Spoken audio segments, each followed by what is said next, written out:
ආයිබන් මිත්‍රයා. මං අද ඔයාට පුංචි කතාවක් කියන්න කැමති ජීවිතේ ජයග්‍රහණය කරන්න බලාපොරොත්තුවෙන් ඉන්න කෙනෙකුගේ සිතුවිලි හදාගන්න. ඔන්න යම්කිසි ගම්මානයක හිටියා ජීවත්වයේ මුදෙසා දර කපන්නේ. මෙයා කැලයට ගිහිල්ලා කැලේ තිබිච්ච මැරිච්ච වියලිච්ච ගස් කපලා ඒක දර බවට පරිවර්තනය කළා විකුණලා මුදලක් උපයාගෙන ජීවත් වෙන එක තමයි කරේ. මේ තරුණයාට අම්මයි තාත්තයි හිටියා. අවිවාහක තරුණයෙක්. ඉතින් මෙයා දවසක් කැලේට ගිහිල්ලා මෙහෙම දර කපා ඉන්නකොට එයාට හරිම වෙහෙසකර භාවයක් දැනෙන්න පටන් ගත්තා. කැලේ තිබුණු ලොකු ගහක් යට වාඩි වෙලා එයා ගිමන් හරිමින් ඉන්න අතරේ ඔහුට මෙන්න මෙහෙම සිතුවිල්ලක් ඇති වුණා. හොඳටම බඩකිනේ. ඒ වගේම හරිම පිපාසයි. මේ වෙලාවේ කන්න දෙයක් තිබ්බනම් බඩ පිරෙන්න කියලා එයාට හිතනවත් එක්කම එයාගේ වටේට විවිධ ආහාර වර්ග ශනයකින් පහළ වුණා. එයාට හිතාගන්නත් බෑ. එයා එතකොට හිමම හිතනවා අපූරු කෑම ටිකක් හිතුවටත් වඩා බොහොම සාරවත් කෑම ටිකක්.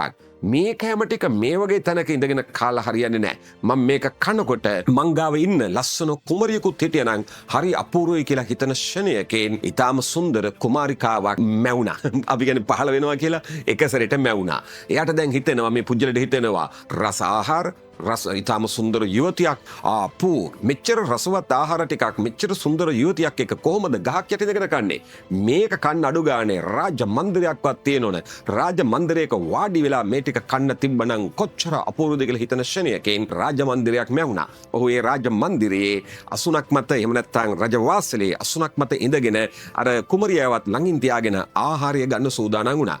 ඔහුට ඊළඟට හිතන ෂණයකින් රජවාසලක් රජකෑම රජකුමාරියක් මට එහෙමනම් මෙහෙම තනියම කෑම කන්න බෑ. දැසි දස්සන් ආවතේව කාරිනුත් සිටියනම් කොච්චර අපූර්වද කියලා හිතන ෂණයකින් වටේට දැසි දස්සන් ආවතේව කාරිනුත් මැවෙන්න පටන් ගත්තා. ඒ තරුණයා ඊළඟට මෙහෙම හිතනවා හරි අපූර්වයි. රජවාසලක් රජකෑම රජකුමරියක් දැසි දස්සන්. එහෙමම කන්න බෑ. මම මේ කෑම ටික ගන්න අතරේ පසුබිමින් මට රාජ්‍ය තූර වාදනයත් ඇහෙන්න පටන් ගත්තා නම් කොච්චර අපූර්වදයි කියන ෂණයකින් ඔහුට රාජ්‍ය තූර වාදනය හැමදෙසම ඇහෙන්න පටන් ගත්තා. ඔහු ෂණයකින් ආපහු මෙහෙම හිතන්න පටන් ගත්තා. මන් නිකන් දර කපන්නේ. මේව නම් වෙන්න බැරි දේවල්. මේව කොහේ වෙන්නද කියලා හිතන ෂණයකින් අර ලැබිලා තිබුණු සියලු දේවල් ටික අතුරුදහන් වුණා. මගේ මිත්‍රයා මොකද මේ කතාවෙන් අපිට ගන්න තියෙන අර්ථය? යම්කිසි පුජ්‍යලයේ සිතුවිලි ඒ පුජ්‍යලයාට ලැබෙන්න නොලැබෙන්නේ මොනවද කියන එක තීරණය කරන්නට හේතු වෙනවා. බෞද්ධ දර්ශනයට අනුව ගත්තම මනෝ පුබ්බං ගමා ධම්මා කියන පාඩය ඔබ අහලා තියෙනවනේ. ඒ වගේම ලෝකේ සාර්ථකත්වය ගැන කතා කරපු ලේඛකයෝ දේශකයෝ නිතරම කියන කාරණයක් තමයි අහස නොවේ ඔබේ සිතුවිලි තමයි ඔබේ සීමාව කියන එක. ඒතර මේ කතාව යම්කිසි ප්‍රබන්ධ කතාවක් වුණාට මේ කතාවේ ලොකු අර්ථයක් තිබෙනවා. ඒ අර්ථය තමයි ඔබේ සිතුවිලි යම් ආකාරද ඔබට භුක්ති විඳින වෙන ප්‍රතිඵලත් ඒ ආකාරයි කියන කාරණය.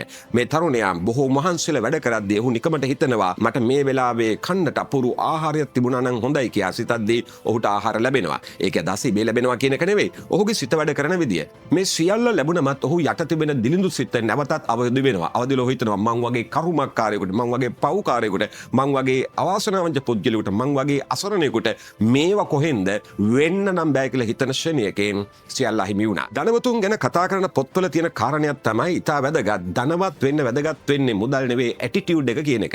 ඒ කියන්නේ අපිට රිච් තින්කින් පැටර්න් එකක් හදාගන්න පුළුවන් නම් ධනවතෙක් බවට පත් වෙන්න පුළුවන්. ඒ වගේම දිලිඳු මිනිසුන් ගැන කතා කරද්දී ඒකේ වැදගත්ම කාරණය තමයි මිනිස්සෙක් දිලිඳු වෙන්නේ රට මතම හෝ වැඩ කරන ආයතනය මතම නෙවෙයි. ඒ පුජ්‍යලගේ සිතුවිලි නැත්තම් තින්කින් පැටර්න් එක දිලිඳු වුණාම ඒ පුජ්‍යලයා දිලිඳෙක් බවට පත් වෙනවා. ඉතින් මේ චරිත කතාවෙන් අපි කතා කරන්නේ අපේ සිත මත අන්දේවල් තීරණය වෙන ආකාරය ගැනයි. ඔබ මේ මොහොතේ ජීවිතේ යම්කිසි දුෂ්කර ජීවිතයක් ගත කරනවා නම් කුමන හෝ දෙයක් ගැන ඒ අදහස් වෙන්නේ ඔබගේ සිතුවිලි වල යම්කිසි පරිවර්තනයක් වෙන්න ඕනයි කියන එකයි. ඔබ හිතන විදිය බොහොම පුංචි නම් ඔබ ලෝකයේ දකින්නේ හරි පුංචි විදියට නම් ඔබ ගැන දකින්නේ බොහෝ පොඩි විදියට නම් ඔබ නිතර හිතනවා නම් මට ලොකු දේවල් කරන්න බෑ මං හරි අවාසනාවන්තයි මං හරි අසරණයි මං හරිම දිලිඳුයි අපිට කොයින්ද මෙච්චර අවස්ථා අපිට ඔය ලොකු කරන දේවල් කරන්න බෑ ඒව කරන්න අපිට ලැබීමක් නෑ වාසනාවක් නෑ අපිට පින් නෑ දෛවය නෑ කියලා හිතනවා නම් ඔය උරුමයම තමයි ඔබ කර්මය කරගෙන ජීවත් වෙන්නේ. සිතුවිලි වෙනස් කරගන්නට පුළුවන් නම් මිත්‍රයා මේ ලෝකේ බොහෝ දේ අපිට භුක්ති විඳීමේ හැකියාව තිබෙනවා.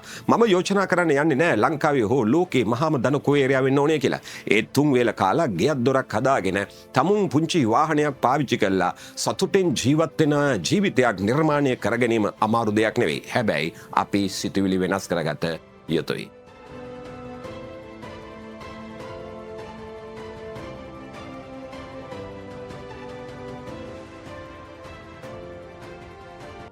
ලයිෆ් ස්කිල් ඇකඩමි ජාතියේ මෘදු කුසලතා පක්ෂලා